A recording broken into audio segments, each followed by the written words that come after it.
Are के त्यागी, Ghaziabad NCR Delhi. ओम सच्ची जनवानी नमे चैनल पर आपका स्वागत है। चैनल को सब्सक्राइब करें, वीडियो को शेयर लाइक कमेंट करें। आज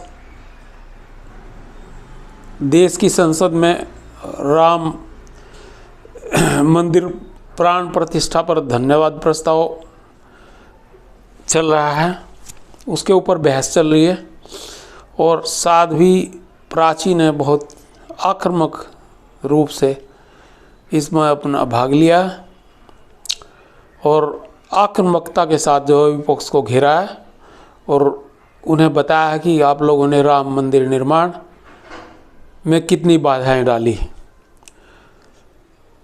विपक्ष ने भी अपना पक्ष रखा, किंतु देश के गृह मंत्री श्री माननीय अमित शाह जी ने बहुत ही धुरंधर तरीके से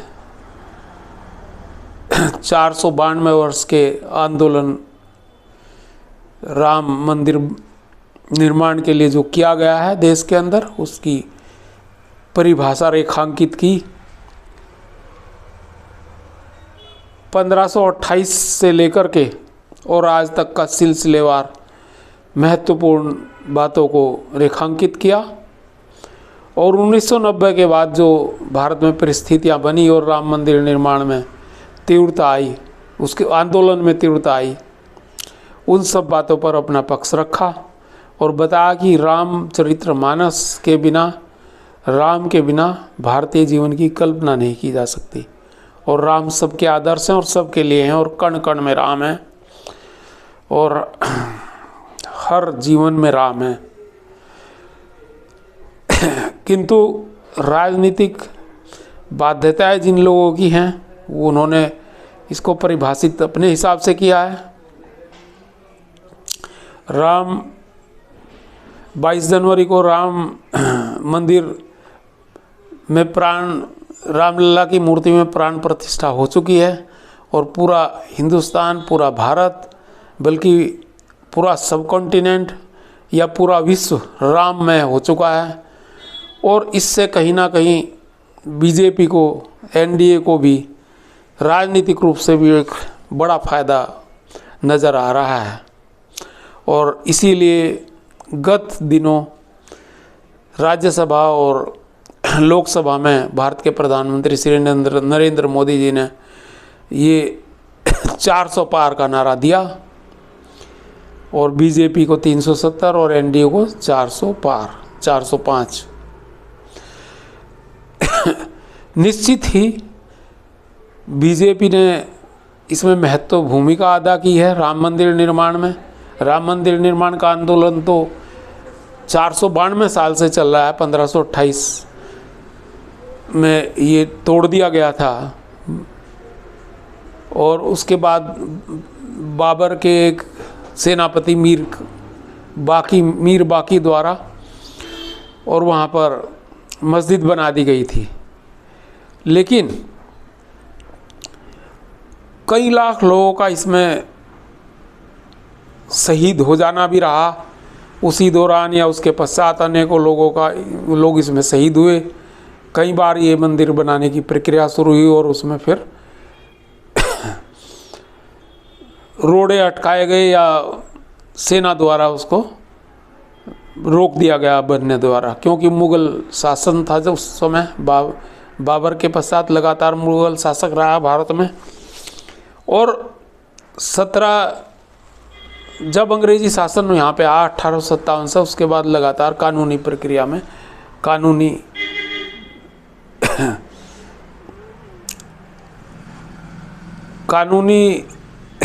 खेल, एक तरह से इतना लंबा एक खेल ही हो सकता है। अंग्रेज़ों के ज़माने में से ही जो है कानूनी दांव पे इसमें ये रुकी हुई थी। बहुसंख्यक समाज जो है उसमें रुका हुआ था और वो बहुसंख्यक होते हुए भी नहीं बना पाया अपनी मंदिर को। लेकिन अंततः विभिन्न लड़ाइयों के, विभिन्न कानूनी पहलुओं के बाद, आपसी सहमति करने की कोशिश करने के बाद जब नहीं हुआ तो सुप्रीम कोर्ट ने इसमें फैसला दिया अपना और उस ऐतिहासिक फैसले के बाद रिव्यू पेटिशन भी हुआ उसमें और ये राम मंदिर निर्माण हुआ और प्राण प्रतिष्ठा के लिए श्री नरेंद्र मोदी जी भारत के प्रधानमंत्री, उन्होंने एक हिंदू, गर्वित हिंदू, एक जो है सदाचारी हिंदू, एक तपस्वी हिंदू, एक साधु हिंदू की भूमिका अदा की और प्राण प्रतिष्ठा 11 दिन का उपवास रख करके और फर्श पर सो करके और नारियल पानी पी करके इस प्राण प्रतिष्ठा को पूर्ण किया, हवन में आहुति दी और जो भी आवश्यक उसमें प्रयोजन थे वो सब पूरे किए।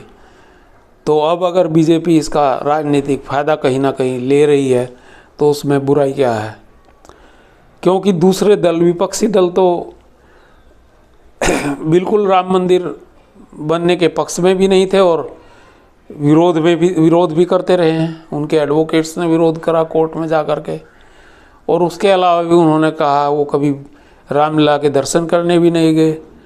तो ये सारी चीज़ें हैं जिसमें हिंदू जनमानस पर गहरी छाप पड़ी, और यही वजह है कि जब राम मंदिर का रथ लेकर के अडवाणी जी चले तो उसके बाद जो व्यापक हिंदू धर्म की एक लहर आई और बीजेपी को जन समर्थन मिला और अनेकों सरकार देश में बनी जो बीजेपी की थी, और उसके बाद केंद्र में भी बीजेपी की सरकार बनी।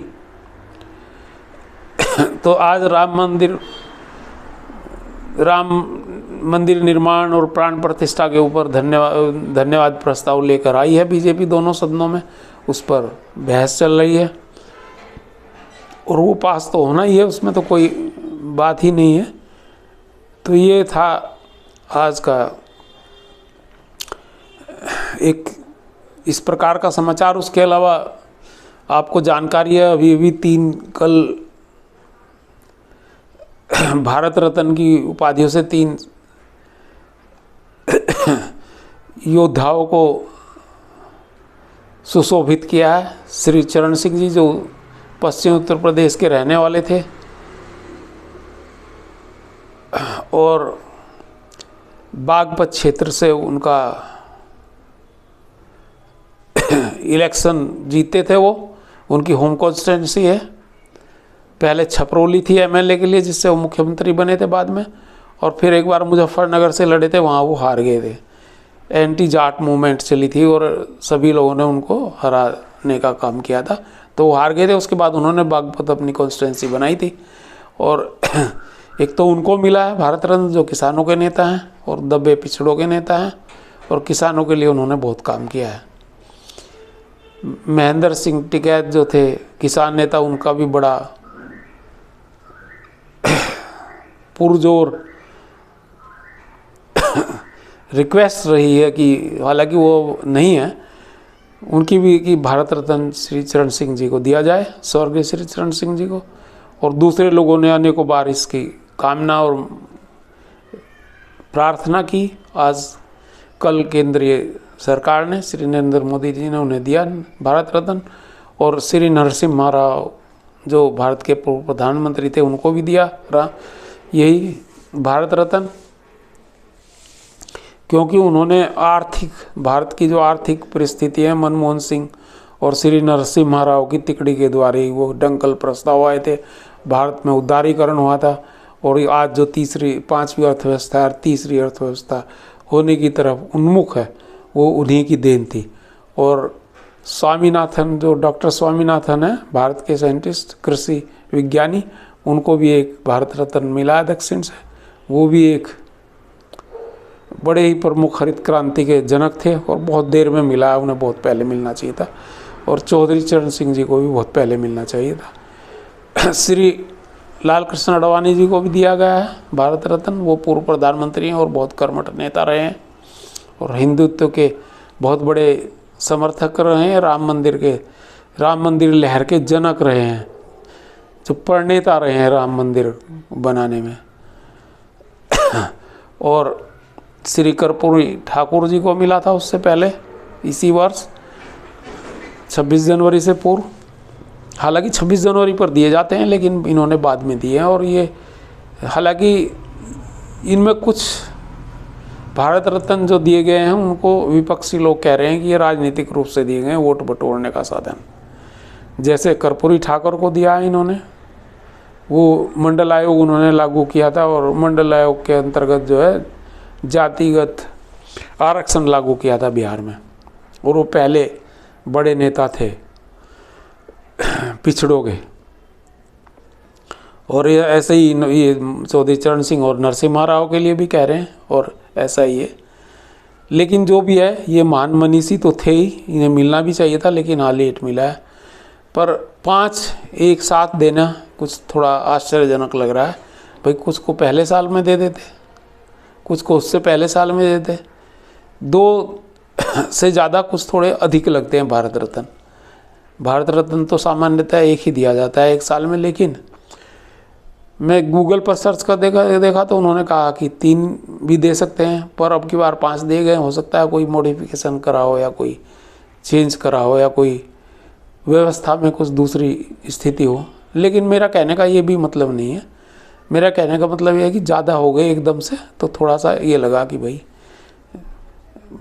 एकदम गरिमा थोड़ी घटी सी लगने लगती है। कुछ लोगों ने मुझे ऐसा फ़ोन करके कहा, हालांकि ऐसा कुछ नहीं है, परंतु जो भी है, आपको सामने एक हल्का सा झंडा नज़र आ रहा होगा। ये श्री राम जी का झंडा है, प्राण प्रतिष्ठा के 2 दिन पहले लगाया था, आज तक चल लग ही रहा है। दोनों झंडे, एक इधर है एक दूसरी तरफ है। पीला सा हल्का सा झंडा शीशे में को नज़र आ रहा होगा। तो ये है, ये भारत रत्न की बात हुई। इसके अलावा देश के अंदर जो है सर्वे आज तक ने करा है सी वोटर का, और उसमें जो है 300 से अधिक सीट, करीबन 335 सीट एनडीओ को उन्होंने दी हैं। तो 400 पार हालांकि प्रधानमंत्री ने आकांक्षा की है, पर जितनी भी दी होंगी, फिलहाल 335 सीट उन्होंने अपने सर्वे में दी है, और 71 दी है कांग्रेस को, और कांग्रेस प्लस जो इंडिया है उसे 166 हैं मेरे ख्याल से। तो ये परिस्थितियाँ हैं और ये स्थितियाँ हैं। तो मैंने आपको ये भारत की राजनीतिक परिस्थितियों से अवगत कराया है, और आध्यात्मिक और परिस्थितियों से अवगत कराया है। राम की महिमा के बारे में बताया है, और राम का कण कण में और एकता के सूत्र, राम एकता का सूत्र है, देश की एकता का सूत्र है राम और शिव। तो ये सब चीज़ मैंने आपसे बताई। धन्यवाद साथियों, नमन। भारत माता की जय। वंदे मातरम, वंदे मातरम। जय सनातन समाज संस्कृति। ओम नमः शिवाय। जय श्री राम। आर के त्यागी का जयबाद।